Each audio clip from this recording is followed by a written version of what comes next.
Sore hari ini saya akan melanjutkan khotbah saya tadi pagi seperti janji saya, maka masih ada kelanjutannya.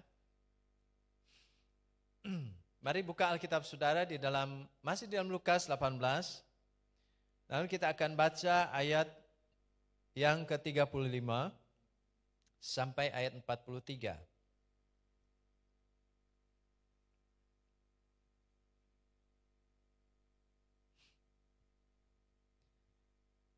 Lukas 18, Injil Lukas pasal 18 ayat 35 sampai ayat 43. Saya akan baca buat saudara-saudara bisa mengikuti lewat Alkitab saudara, mungkin Alkitab elektronik saudara, mari ikuti. Waktu Yesus hampir tiba di Yeriko, ada seorang buta yang duduk di pinggir jalan dan mengemis. Waktu orang itu mendengar orang banyak lewat, ia bertanya, "Apa itu?" Kata orang kepadanya, "Yesus orang Nazaret lewat." Lalu ia berseru, "Yesus anak Daud, kasihanilah aku." Maka mereka yang berjalan di depan menegur dia supaya ia diam. Namun semakin keras ia berseru, "Anak Daud, kasihanilah aku." Lalu Yesus berhenti dan menyuruh membawa orang itu kepadanya. Dan ketika ia telah berada di dekatnya, Yesus bertanya kepadanya, "Apa yang kau kehendaki supaya aku perbuat bagimu?" Jawab orang itu, "Tuhan, supaya aku dapat melihat." Lalu kata Yesus kepadanya, "Melihatlah engkau, imanmu telah menyelamatkan engkau." Dan seketika itu juga melihatlah ia, lalu mengikuti dia sambil memuliakan Allah. Seluruh rakyat melihat hal itu dan memuji-muji Allah. Puji Tuhan. Saudara-saudara yang dikasihi oleh Tuhan, tadi pagi saya sudah sampaikan khotbah dengan tema ekspresi iman, yaitu pengulangan. Jadi mengekspresikan iman, ekspresi iman saudara itu butuh pengulangan. Dan saya menjelaskan banyak cara-cara saudara menunjukkan atau mengungkapkan, mengekspresikan iman saudara kepada Tuhan Yesus. Dan itu butuh pengulangan. Nah, saudara-saudara yang dikasihi Tuhan, saya sudah menyampaikan bagian itu, bahwa pengulangan itu penting dan harus terus-menerus dilakukan. Dan sore hari ini saya akan bicara lanjutannya, pengulangan dan mujizat.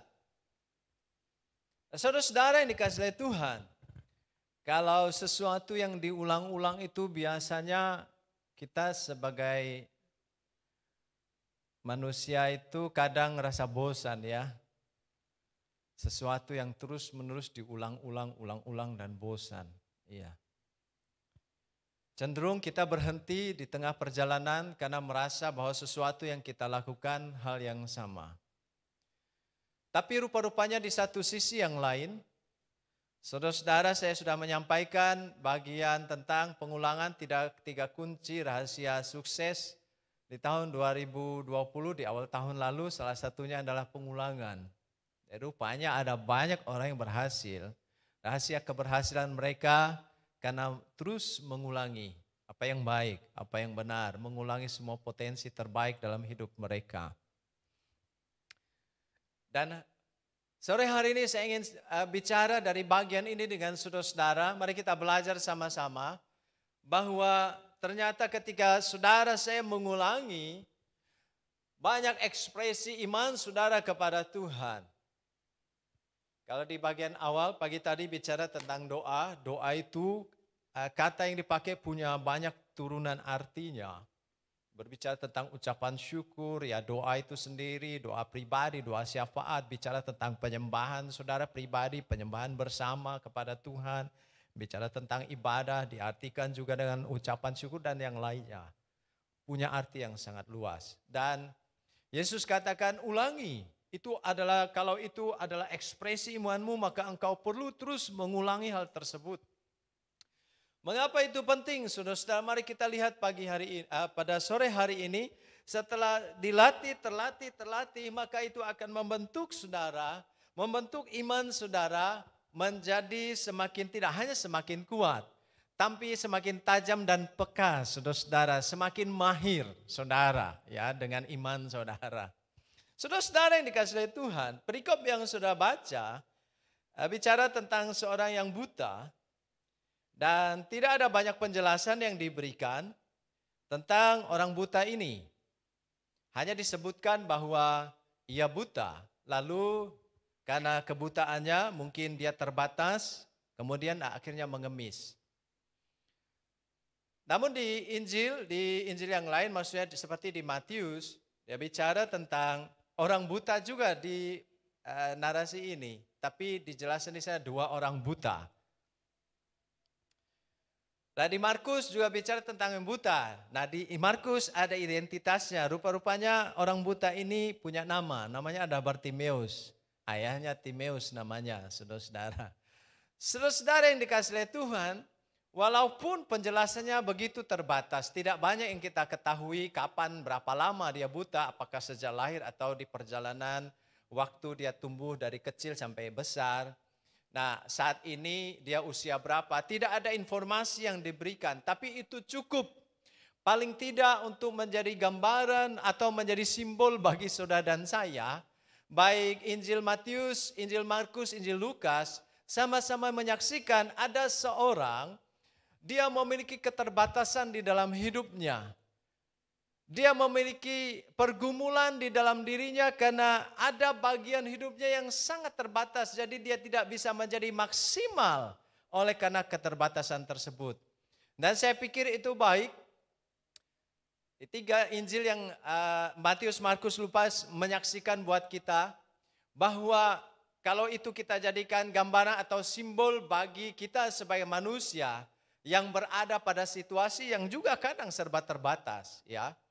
Menggambarkan kehidupan kita yang kadang berada di tengah pergumulan, di tengah kesulitan dan sebagainya. Dan akhirnya kita harus datang mencari pertolongan. Puji Tuhan, di dalam narasi ini bicara tentang Bartimeus yang akhirnya dalam situasi yang terbatas, dia mencari Yesus. Nah saudara-saudara yang dikasihi Tuhan, ada hal yang menarik yang ingin saya sampaikan berkaitan dengan pengulangan, lalu kemudian pengulangan itu menjadi ekspresi iman tadi pagi, ya. Jadi tadi pagi kita sudah belajar itu. Dan bagaimana ketika sesuatu yang merupakan ekspresi iman saudara mengalami pengulangan-pengulangan, dia membawa seseorang kepada keajaiban-keajaiban yang tidak pernah dia pikirkan sebelumnya. Dan yang terjadi adalah bagi Bartimeus, pengulangan yang mendatangkan mujizat kesembuhan. Saudara-saudara yang dikasihi Tuhan, setidaknya kita mendapatkan kesaksian dari Lukas bahwa dari perikop yang kita baca, ada tantangan yang dia alami ketika Bartimeus dalam keadaan yang buta, dalam keadaan yang serba terbatas. Kemudian dia mendengar Yesus masuk ke kota Yeriko dan dia tahu, dia mungkin pernah mendengar kisah-kisah tentang Yesus, cerita dari teman, dari keluarga tentang Yesus, dan dia ingin sekali berjumpa dengan Yesus, namun dia sangat terbatas. Nah saudara-saudara, setidaknya pergumulan pertama yang dialami, tantangan pertama yang dialami, ketika dia hendak mendatangi Yesus adalah dia akan melewati kerumunan orang banyak. Ketiga Injil menyaksikan hal yang sama, bahwa ada banyak orang berbondong-bondong datang pada waktu Yesus masuk ke Yeriko. Dari berbagai macam kelas sosial yang berkumpul di sana. Jadi sangat crowded, saudara-saudara, ramai banget. Ya. Semua orang ingin berjumpa dengan Yesus. Dan Bartimeus mengalami pergumulan tersebut. Bagaimana dalam keterbatasannya bisa menembus begitu banyak orang untuk berjumpa dengan Yesus. Satu-satunya cara adalah dia teriak. Dia berteriak, saudara-saudara. Nah itu tantangan pertama. Dia ada pergumulan. Rupa-rupanya, saudara-saudara, ketika pengulangan-pengulangan dibuat, selalu ada pergumulannya. Saudara, ketika saudara ingin mengekspresikan iman saudara, ekspresi iman saudara mungkin adalah doa. Membangun kehidupan doa. Selalu saudara akan diperhadapkan kepada tantangan. Bagaimana untuk terus mengulangi itu terjadi. Pagi ini bangun, saudara bangun berdoa. Besok mengulanginya. Ada banyak mungkin pergumulan yang saudara alami juga. Bisa datang dari berbagai hal. Ketika saudara akan beribadah, dan mungkin dalam kondisi semacam ini, seperti ini hari ini. Dan ibadah menjadi bagian ekspresi iman saudara kepada Tuhan. Saudara terus ingin mengulanginya, tapi tidak sedikit tantangan yang terjadi mungkin. Ayub pernah mengalaminya. Ketika dia mengalami sakit, semua harta bendanya hilang. Bahkan dia mengalami pergumulan dari istrinya sendiri. Nah, saudara-saudara yang dikasihi oleh Tuhan. Jadi ada tantangan yang dialami. Pergumulan yang dialami ketika saudara akan mengulang-ulang apa yang menjadi ekspresi iman saudara kepada Tuhan. Ekspresi iman ini penting untuk membentuk dan menguatkan iman, pengharapan, keyakinan saudara setiap hari untuk terus tumbuh di dalam Kristus. Hanya dengan iman engkau akan mampu, iman yang kokoh, yang kuat akan menjalani setiap hari kehidupan saudara. Karena kadang kita diperhadapkan pada satu keadaan itu tidak memberikan kepastian apa-apa. Iman memberikan pengharapan buat saudara. Pengharapan itulah yang akan menggerakkan hidup saudara untuk terus berjalan, bangun setiap pagi untuk yakin dan terus percaya. Jadi betapa penting iman diekspresikan, ada ekspresi iman. Jadi ungkapan-ungkapan iman itu butuh diulang-ulang, saudara-saudara. Ada tantangan, ada pergumulannya. Bartimeus mengalami pergumulan dalam keterbatasan kelemahannya. Menerobos begitu banyak orang, kerumunan banyak orang. Pergumulan berikut yang dia alami adalah setelah dia rasa dia mau terobos, nggak bisa, pilihan terbaiknya adalah dia berteriak. Tidak hanya berteriak, dia menangis. Yesus, anak Daud, orang Nazaret, dan seterusnya. Kasihanilah aku. Entah di mana posisi Yesus berdiri, di mana posisinya berada. Posisi Bartimeus yang buta. Karena dia tidak melihat. Ada banyak orang, banyak sekali. Jadi ayat 1 itu menjelaskan banyak orangnya. Saudara-saudara yang dikasihi oleh Tuhan, mari kita lihat bersama-sama pergumulan tersebut. Dia berteriak, Yesus anak Daud kasihanilah aku. Nah, dia sampai ketika dia berteriak, lalu kemudian dia alami tantangan karena teriakannya itu. Di ayat berikut ada teguran datang kepada dia. Dia ditegur, saudara-saudara. Nah ini, ayat 48. Banyak orang menegurnya supaya diam. Maka mereka yang berjalan di depan menegur dia supaya ia diam. Jadi dia kayaknya perjalanannya kalau dari kalimat itu dia ketinggalan di belakang ya. Dalam keterbatasannya saya bayangkan begitu sulit menerobos orang banyak dalam keadaan yang tidak bisa melihat. Tapi kalimat yang dipakai oleh Lukas di dalam pasal 8 ayat 39. Maka mereka yang berjalan di depan menegur dia supaya diam. Saudara-saudara, ini bukan teguran biasa. Kalau ini teguran hanya, diam, gak usah rame, ganggu. Ya, kamu diam saja, omongan pelan saja. Teguran ini bukan teguran biasa. Ini seperti dia dicemooh, saudara-saudara. Nah, saya melanjutkan Ayub itu tadi. Ayub juga dicemooh. Ya, oleh istrinya bahkan. Dia mengalami kecaman. Ayub, kenapa engkau percaya? Masih tetap percaya kepada Allah yang engkau sembah. Bukankah engkau sudah kehilangan semua ternak, semua rumah, semua anakmu? Sangkali itu Allahmu. Bahkan datang dari istrinya. Kalau datang dari 4 temannya, Ayub mungkin masih bisa mengerti. Tapi ini datang dari cemoohan itu datang dari istri yang dia cintai. Saudara-saudara, orang buta ini Bartimeus tidak hanya dikecam, dicemooh, tapi dia seperti diperlakukan, dia mengalami diskriminasi, saudara-saudara. Diperlakukan dengan cara yang tidak adil, mungkin karena dia mengalami ada keterbatasan di dalam dirinya. Ada tantangan ketika dia ingin mengulang, dia ingin datang kembali kepada Yesus anak Daud, tapi orang ngomong, "Hei, kamu diam." Saudara-saudara yang dikasihi oleh Tuhan, tidak hanya ada diskriminasi, perlakuan yang tidak adil bagi dia. Tapi seperti dia juga dibully, saudara-saudara. Dibully. Saudara-saudara yang dikasihi oleh Tuhan, saudara perhatikan baik-baik. Ketika pengulangan itu hendak dibuat, selalu ada tantangan. Mungkin ketika engkau ingin mengekspresikan imanmu, mengungkapkan imanmu kepada Tuhan. Dalam berbagai macam bentuk, dalam berbagai macam wujudnya.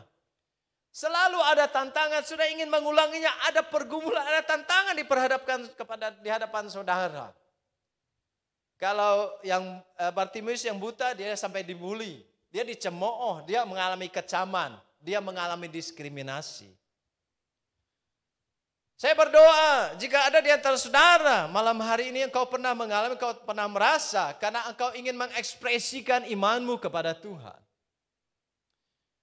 Lalu engkau mengalami tantangan, engkau mengalami pergumulan, engkau dikecam mungkin, engkau dicemooh mungkin, engkau mengalami perlakuan yang dirasa tidak adil mungkin, bahkan engkau dibully. Pilihan terbaiknya adalah engkau tidak boleh berhenti. Engkau tidak boleh berhenti di sana, tapi mari kita lihat apa yang dilakukan oleh Bartimeus yang buta. Setelah dia dibully, dia mengalami diskriminasi, perlakuan yang tidak adil dan tidak wajar, dia mengalami kecaman, dia dicemooh, lalu ayat berikut mengatakan, maka semakin keras dia berteriak. Tidak hanya berteriak, dia menangis, saudara-saudara. Kalau tadi teriakannya, Yesus anak Daud kasihanilah aku. Lalu kali ini karena dia dicemooh, dikecam, karena ingin terus datang kepada Yesus. Kemudian dia mengalami perlakuan yang tidak adil, diskriminasi di sana. Bahkan dia dibully, saudara-saudara. Dia tidak berhenti di sana. Kemudian apa yang dilakukan? Dia terus akhirnya berteriak. Menaikkan tensi suaranya. Ayat dipakai kalau diterjemahkan. Dia menaikkan volume suaranya. Yang tadinya Yesus anak Daud kemudian mulai berteriak. Yesus anak Daud. Dan ditambah dengan he cried. Dia menangis sejadi-jadinya. Hanya untuk bertemu dengan Yesus. Saudara-saudara yang dikasihi oleh Tuhan. Orang-orang mengecam dia, memperlakukan dia dengan tidak wajar, dengan tidak adil. Ada diskriminasi, ada dibullying di sana, kemudian dicemooh, mengalami kecaman. Apakah berhenti? Tidak, karena pilihan berhenti ada pilihan kalah. Pilihan berhenti untuk mengulang, mengekspresikan iman saudara adalah pilihan gagal. Pilihan tidak berproses selanjutnya. Pilihan terbaik adalah ketika engkau mengalami tantangan, engkau mengalami pergumulan, engkau mengalami kesukaran karena engkau ingin mengekspresikan, mengungkapkan imanmu kepada Allah, kepada Yesus Kristus, maka firman Tuhan katakan, engkau tidak boleh berhenti karena ada tantangan itu, engkau tidak boleh berhenti karena ada pergumulan itu, engkau tidak boleh berhenti mengekspresikan imanmu karena ada perlakuan yang kau rasa tidak wajar. Ada perlakuan yang tidak adil, engkau dibully, atau engkau dicemooh, atau engkau mengalami kecaman. Pilihan terbaikmu adalah, firman Tuhan berkata, teruslah diulangi. Ekspresikan iman saudara terus menerus diulang. Dia tidak berhenti melakukannya. Semua orang sebenarnya punya tujuan yang sama, termasuk yang mencemooh dia. Mencemooh orang buta ini Bartimeus, sama tujuannya mereka ingin berjumpa dengan Yesus. Tapi dia mengalami perlakuan yang berbeda. Namun itu tidak menghentikan dia. Nah, saudara-saudara yang dikasihi oleh Tuhan, tidak boleh berhenti. Kau harus terus melayani Tuhan. Jika melayani itu adalah ungkapan iman saudara kepada Tuhan. engkau harus terus berdoa apapun tantangannya. Kalau engkau tahu bahwa doa itu adalah ungkapan iman saudara kepada Tuhan. Kau harus terus mengucap syukur. Engkau tidak boleh berhenti mengucap syukur. Jika engkau tahu bahwa ucapan syukur itu adalah ungkapan, ekspresi iman saudara kepada Tuhan. Bahkan engkau harus terus berdoa. Mungkin engkau bergumul sambil menangis di hadapan Tuhan untuk satu pergumulan yang begitu sulit sekali. Seperti engkau mendoakan dan belum ada jawaban, keadaan masih tetap sama. Kalau engkau merasa itu adalah ekspresi atau ungkapan imanmu kepada Tuhan, pilihlah untuk jangan berhenti di sana apapun tantangannya. Terus ulangi itu. Mari kita lihat apa yang terjadi. Ketika itu terus menerus diulangi.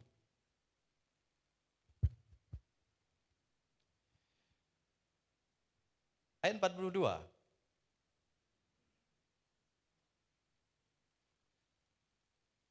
Lalu kata Yesus kepadanya, melihatlah engkau. Kata Yesus kepada Bartimeus, melihatlah engkau. Haleluya. Imanmu telah menyelamatkan engkau. Imanmu telah menyembuhkan engkau.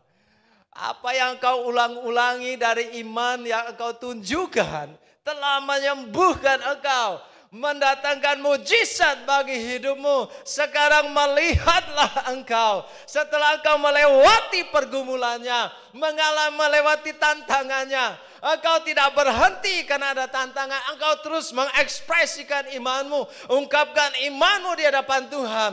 Yesus panggil dia, sini engkau Bartimeus. Apa yang engkau kehendaki untuk aku lakukan bagimu? Bartimeus katakan, buat aku melihat. Yesus jawab, sekarang juga melihatlah engkau. Apa yang kau ulang-ulang, teriakanmu aku dengar, perjuanganmu aku dengar, pergumulanmu kau tetap bertahan aku dengar. Sekarang kau terima mujizat kesembuhan. Saat ini juga bukalah matamu dan melihatlah. Saudara yang dikasihi Tuhan, tidak ada yang sia-sia. Walaupun kadang saudara-saudara ketika kita hendak coba mengekspresikan, ungkapkan iman kita, selalu ada pergumulan. Selalu ada hal-hal yang menantang. Namun firman Tuhan katakan pada akhirnya Yesus panggil, sini kamu. Nak, kemari. Apa yang aku bisa lakukan untukmu? Haleluya. Aku ingin melihat Tuhan. Sekarang buka matamu dan melihatlah. Karena imanmu, pengulangan atas imanmu yang kau buat telah menyembuhkan engkau. Saudara, di satu sisi pengulangan itu tampak, kayaknya Bartimeus sembuh karena dia berjuang, karena dia berusaha. Iya benar, dia berusaha juga. Tapi ingat, usaha itu tidak akan pernah menggantikan kedudukan siapa pemilik mujizat kesembuhan. Tetap Yesus yang memilikinya. Namun berjuang untuk terus mengulang itu bagian saudara dan saya. Dan biarkan Yesus pada akhirnya di satu titik pengulangan yang kau terus buat atas imanmu, mengekspresikan, mengungkapkan imanmu di hadapan Tuhan. Lalu Yesus panggil engkau, sini nak, apa yang engkau kehendaki aku perbuat bagimu. Saudara-saudara yang dikasihi Tuhan, tembok Yeriko runtuh. Tembok Yeriko runtuh. Menariknya saudara-saudara, kalau saudara baca di kitab Yosua, Tuhan perintahkan kepada Yosua, Yosua pimpin bangsa ini, angkat para imam, suruh mereka angkat tabut perjanjian, lalu juga di antara mereka imam angkat mereka membawa sangkakala, ya, bawa nafiri untuk bisa ditiup. Engkau berkelilinglah selama 7 hari mengelilingi tembok kota Yeriko ini. Karena itu adalah kota yang, salah satu bagian kota yang ada di Kanaan yang Tuhan janjikan buat mereka. Saya perhatikan ketika mereka sampai, itu ada tembok mengelilingi. Yeriko, kota Yeriko yang akan mereka masuki seperti janji Tuhan. Tuhan perintahkan Yosua, pimpin mereka.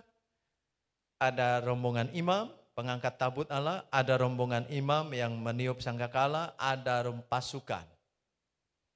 Berkeliling, hari pertama, berkelilinglah satu kali saja. Pagi-pagi dikelilingi. Imam tiup sangkakala. Oke, kalian gak boleh ngapa-ngapain. Diam semua. Cuma cukup mengelilingi tembok ini. Tapi di hari ke-7 ketika aku perintahkan nafiri ditiup, sangkakala ditiup, bersoraklah. Tunggu perintah itu. 7 hari saudara-saudara, enggak dalam 1 hari. Putar, tidur lagi, besok pagi bangun lagi, lalu berkeliling lagi terus seperti itu. Cara yang sama, pengulangan yang sama. Selesai, balik lagi, tidur, besok pagi, datang lagi, kelilingi lagi. Jumlah yang sama. Kegiatan yang sama, mengitari tembok kota Yeriko. Terus seperti itu, 1 kali, udah. Pulang ke kemah tidur, besok pagi datang lagi. Ayo putar lagi. Putar, hari ke-4. Kira-kira ada yang ngomel belum hari ke-4? Allah, kok gak runtuh-runtuh. Sudah hari ke-4 gak runtuh-runtuh. Kemarin Sungai Yordan sekali angkat tongkat begini langsung terbelah kok. Kok ini lama amat? Ya yang angkat tongkat, bukan angkat tongkat Musa yang angkat tongkat. Ini tabut Allah turun. Kaki para imam yang mengangkut tabut Allah itu turun di Sungai Yordan langsung tersibak. Itu Sungai Yordan. Cukup sekali saja, cukup kaki menyentuh air Sungai Yordan langsung tersibak dan mereka melewati Sungai Yordan dalam tanah yang kering. Hari ke-4, mulai, saudara mendengar? Kita hari ke-5. Hari ke-5 pagi-pagi bangun lagi, putar lagi. Adakah di antara saya yang mendengar mereka mulai mengeluh? Widih, ini hari ke-5 lama sekali. Mau ya kayak kemarin itu loh. Sekali injak Sungai Yordan langsung terbelah. Saudara mendengar kalimat itu mulai diungkapkan? Ada berapa banyak yang mulai ngomong? Mulai mengeluh? Hari ke-6. Tidur, balik lagi, pulang pagi-pagi. Ayo kita putar lagi, kata pemimpin mereka Yosua. Kita itari tembok kota ini, hari ke-6. Saudara, adakah lebih banyak yang mulai ngomel, jadi ini hari ke-6 kok gak runtuh-runtuh, gak ada kejadian apa-apa. Masih sama, keadaannya tidak berubah. Ini tembok tetap tinggi, keadaannya tetap sama, dan seterusnya. Semoga tidak ada yang berhenti di hari ke-6. Amin. Hari ke-7. Ketika hari ke-7, saudara-saudara mereka mulai mengitari. Hari ke-7 kau itari 7 kali. 7 kali. 1, 2, 3. Saudara, hari ini hari ke-7 loh. Sudah 3 kali muter tembok Yeriko. Ada yang mulai capek? Ada yang mulai bosan? 4, 5, 6, 7. Pas yang ke-7, sangkakala ditiup. Semua pasukan bersorak. Cuma sorak-sorak saudara-saudara. Tembok Yeriko runtuh. Diulang. Saudara lihat. Pengulangan, kalau seandainya mengulangi di hari kedua sudah pada bosan, tembok itu tidak akan pernah runtuh. Kalau seandainya hari ke-4 mengulangi itu, lalu para imam itu mulai bosan tiup nafir atau sangkakala, saudara bayangkan apa yang terjadi? Kalau ada yang pasukan mulai bosan di hari ke-6 dan mereka mulai mengurungkan niatnya mengitari tembok kota Yeriko, saudara bisa bayangkan apa yang terjadi? Puji Tuhan. Sampai hari yang ke-7, 7 kali diitari, kemudian mereka tiup sangkakala, mereka bersorak-sorai. Dan ketika itu terjadi, Allah meruntuhkan tembok kota Yeriko, saudara-saudara. Tanpa alat. Tanpa alat perang. Haleluya. Saudara-saudara, pengulangan. Menghadirkan perkara-perkara yang tidak pernah kita bayangkan. Apa yang diulang oleh orang buta, Bartimius, tidak sia-sia. Walaupun dia melewati cemooh, dia diperlakukan tidak adil. Dia dibuli, kemudian dikecam. Dia terus saja mengulangi karena dia tahu itu benar. Dia panggil terus Yesus, dia terus ingin jumpa Yesus. Sampai akhirnya Yesus katakan, sini apa yang bisa kuperbuat bagimu. Haleluya. Saudara-saudara yang dikasihi Tuhan, sore hari ini saya mau katakan buat saudara, mari kita belajar terus ekspresikan iman kita kepada Tuhan. Di saat situasi apapun, disitulah justru hal terbaik untuk kita belajar, menajamkan iman kita, mengokohkan, membentuk iman saudara dan saya. Kalau minggu lalu saya bicara tentang kesabaran, hari ini saya bicara tentang betapa penting mengulang-ulang. Ya, kalau engkau yakin pada malam hari doa itu adalah ungkapan iman saudara, jangan berhenti berdoa. Kalau engkau sekali lagi yakin malam hari ini mengucap syukur itu adalah ungkapan atau ekspresi iman saudara, jangan berhenti mengucap syukur. Kalau kau yakin bahwa melayani Tuhan itu adalah ungkapan iman saudara, maka malam hari ini pastikan jangan berhenti melayani Tuhan. Kalau engkau merasa mengasihi orang-orang lain, di luar sana itu merupakan ekspresi ungkapan iman saudara kepada Yesus, jangan pernah berhenti melakukannya. Kalau kau merasa mengampuni adalah ekspresi imanmu kepada Tuhan, jangan berhenti melakukannya.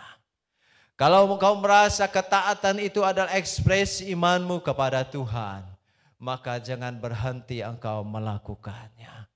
Kalau engkau merasa malam hari ini, apa yang kau buat, apa yang kau kerjakan hari-hari ini, di situasi tersulit yang kau alami di dalam hidupmu, mungkin engkau berseru kepada Tuhan untuk keluhan-keluhan yang tidak sanggup didengar oleh manusia.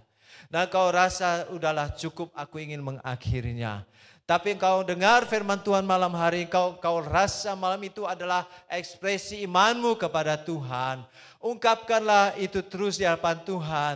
Sampai pada akhirnya itu akan mendatangkan mujizat, mendatangkan keajaiban, perkara-perkara yang tidak pernah engkau pikirkan, enggak pernah terlintas dalam bayangan pikiranmu, enggak pernah terlintas dalam doamu. Yesus katakan, mari datang kemari, apa yang bisa aku perbuat bagimu. Di situ kesembuhan, di situ mujizat, di situ pertolongan terjadi, saudara-saudara.